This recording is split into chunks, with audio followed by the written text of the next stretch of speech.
Hi,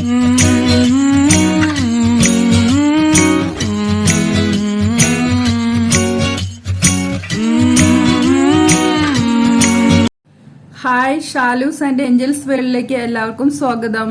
എല്ലാവർക്കും സുഖല്ലേ? Christmas ഒക്കെ അല്ലേ, അപ്പൊ നമുക്കൊരു പ്ലം കേക്ക് ഉണ്ടാക്കിയല്ലോ. ആദ്യം തന്നെ നമുക്ക് ഡ്രൈ ഫ്രൂട്ട്സ് ഒക്കെ ഒന്ന് സോക്ക് ചെയ്ത് വെക്കാം. കറുപ്പ് ഉണക്കമുന്തിരി,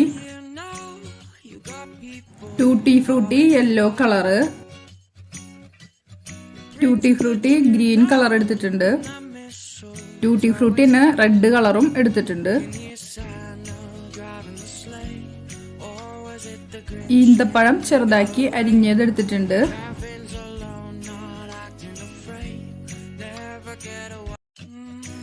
യെല്ലോ കളറ് ഉണക്കമുന്തിരി ഇട്ട് കൊടുത്തിട്ടുണ്ട്, കാഷ്യൂനട്ട് എടുത്തിട്ടുണ്ട്. ഇതെല്ലാം ഞാൻ 1 ടേബിൾ സ്പൂണാണ് എല്ലാ ഫ്രൂട്ട്സ് എടുത്തിട്ടുള്ളത്.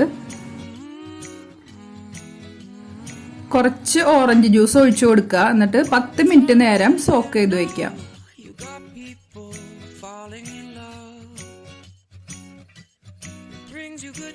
ഈ ഒരു ഗ്ലാസ്സിലാണ് ഞാൻ എല്ലാ അളവുകളും എടുക്കുന്നത്. ഗ്യാസ് ഓൺ ചെയ്ത് ഒരു പാൻ വെച്ചിട്ടുണ്ട്. അതിലേക്ക് 1/2 ഗ്ലാസ് പഞ്ചസാര ഇട്ട് കൊടുക്കുക. പഞ്ചസാര കാരമലൈസ് ചെയ്തെടുക്കാനാണ്. അപ്പൊ പഞ്ചസാര ഒരു ബ്രൗൺ കളറായി വരുമ്പോൾ നമ്മൾ അതിലേക്ക് ഒരു 1/4 കപ്പ് വെള്ളം ഒഴിച്ചു കൊടുക്കുന്നുണ്ട്. അപ്പൊ ചെറിയ തീയിലിട്ടിട്ട് വേണം ഇത് ചെയ്യാനായിട്ട്.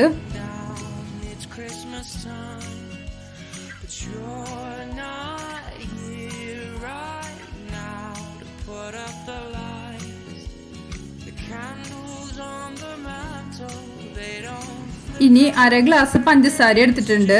അത് മിക്സിയുടെ ജാറിലേക്ക് ഇട്ട് കൊടുക്കുക, പൊടിച്ചെടുക്കാനായിട്ടാണ്. ഇനി വേണ്ടത് പട്ട 2 ചെറിയ പീസ് എടുത്തിട്ടുണ്ട്, ഗ്രാമ്പു ഒരു 3 എടുത്തിട്ടുണ്ട്, ഏലക്കായ ഒരു 2 എടുത്തിട്ടുണ്ട്, പിന്നെ ജാതിക്കയുടെ കുരു ചെറിയൊരു പീസ് എടുത്തിട്ടുണ്ട്. അല്ലാതെ മിക്സിയുടെ ജാറിലേക്ക് ഇട്ട് കൊടുക്കുക. നന്നായിട്ട് പൊടിച്ചെടുക്കുക. പൊടിച്ചെടുത്തിട്ടുണ്ട് നന്നായിട്ട്. ഇനി 2 മുട്ട എടുക്കുക. മുട്ട പൊട്ടിച്ച് ജാറിലേക്ക് ഒഴിച്ചു കൊടുക്കുക. വാനില എസൻസ് 1 ടീസ്പൂൺ ഒഴിച്ചു കൊടുക്കുക. 1/4 ഗ്ലാസ് സൺഫ്ലവർ ഓയിൽ ഒഴിച്ചു കൊടുക്കുക. നന്നായിട്ട് അടിച്ചെടുക്കുക. നന്നായിട്ട് അടിച്ചെടുത്തിട്ടുണ്ട്. ഇനി അതൊരു ബൗളിലേക്ക് ഒഴിച്ചു കൊടുക്കുക. ഇനി 1/2 ഗ്ലാസ് മൈദ എടുത്തിട്ടുണ്ട്. അരിപ്പയിലേക്ക് ഇട്ട് കൊടുക്കുക. 1 ടീസ്പൂൺ ബേക്കിംഗ് പൗഡറും 1/2 ടീസ്പൂൺ ബേക്കിംഗ് സോഡയും എടുക്കുക. എന്നിട്ട് അതിലേക്ക് ഇട്ട് കൊടുക്കുക. മൈദയുടെ മിക്സ് നമ്മൾ മുന്നേ അടിച്ചു വെച്ചിരിക്കുന്ന ബാറ്ററിലേക്ക് കുറേശ്ശെ ഇട്ട് കൊടുത്തിട്ട് മിക്സ് ചെയ്തിട്ട് എടുക്കണം. മുഴുവനും ഇട്ടിട്ട് മിക്സ് ചെയ്യരുത്. കാരമലൈസ് ചെയ്ത ഷുഗർ സിറപ്പ് 1/4 ഗ്ലാസ് ഒഴിച്ചു കൊടുക്കുക.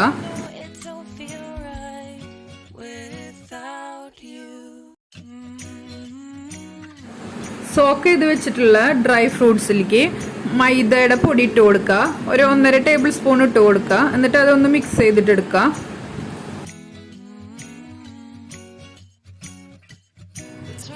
ഇനി ഡ്രൈ ഫ്രൂട്ട്സ് ഇട്ട് കൊടുക്കുക. മിക്സ് ചെയ്ത് കൊടുക്കുക. കേക്ക് ഉണ്ടാക്കാനുള്ള പാത്രം എടുക്കുക. വീട്ടിൽ ഇതേപോലത്തെ ചെറിയ റൗണ്ടുള്ള സ്റ്റീലിന്റെ പാത്രം ആയാലും കുഴപ്പമില്ല, നോൺ സ്റ്റിക്കിന്റെ പാത്രം ആയാലും കുഴപ്പമില്ല, അതിൽ നമുക്ക് ഉണ്ടാക്കിയെടുക്കാം.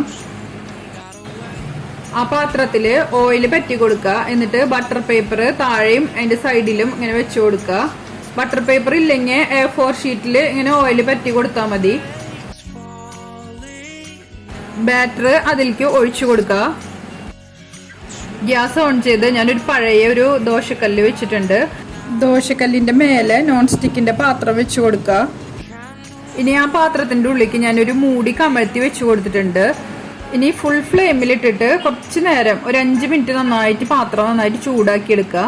ഇനി നമുക്ക് അതിലേക്ക് കേക്കിന്റെ ബാറ്റർ ഇറക്കി വെക്കാം. നന്നായിട്ട് മൂടി വെക്കുക. അപ്പോൾ നമ്മുടെ കേക്ക് വെച്ചിട്ട് ഒരു 45 മിനിറ്റ് ആയിട്ടുണ്ട്. ഞാൻ ചെറിയ തീയിലിട്ടിട്ടാണ് ഇത് റെഡിയാക്കി എടുത്തിട്ടുള്ളത്. അപ്പോൾ ഇത് നമ്മൾ കേക്ക് റെഡി ആയെന്ന് അറിയാനായിട്ട് ഒരു ടൂത്ത് പിക്കാ എന്തുകൊണ്ടെങ്കിലും ഒന്ന് കുത്തി നോക്കുക. അപ്പോൾ അതുമ്മേൽ ഒട്ടി പിടിക്കണില്ലേ നമ്മുടെ കേക്ക് റെഡി ആയിട്ടുണ്ട്. പിന്നെ ഒരു കാര്യം ശ്രദ്ധിക്കേണ്ടത്, ബാറ്റർ തയ്യാറാക്കുമ്പോൾ നല്ല തിക്കിലായിരിക്കണം, ലൂസ് ആവരുത് ഈ പ്ലം കേക്ക് ഉണ്ടാക്കുമ്പോൾ. അല്ലെങ്കിൽ നമുക്ക് വേവാനൊക്കെ കുറേ സമയം പിടിക്കും. അതിൽ ഡ്രൈ ഫ്രൂട്ട്സ് ഒക്കെ താഴത്തേക്ക് അങ്ങോട്ട് പോവും, നല്ല വെള്ളം പോലെ ആകുമ്പോഴേ. അപ്പം അത് ശ്രദ്ധിക്കണം എന്തായാലും. കേക്ക് നല്ല സോഫ്റ്റ് ആയിട്ടുണ്ട്.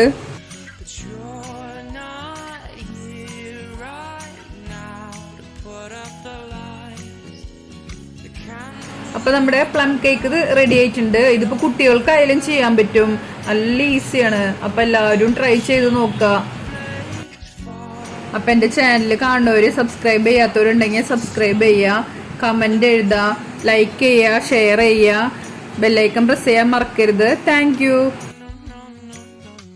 അപ്പം എല്ലാവർക്കും merry Christmas and happy new year.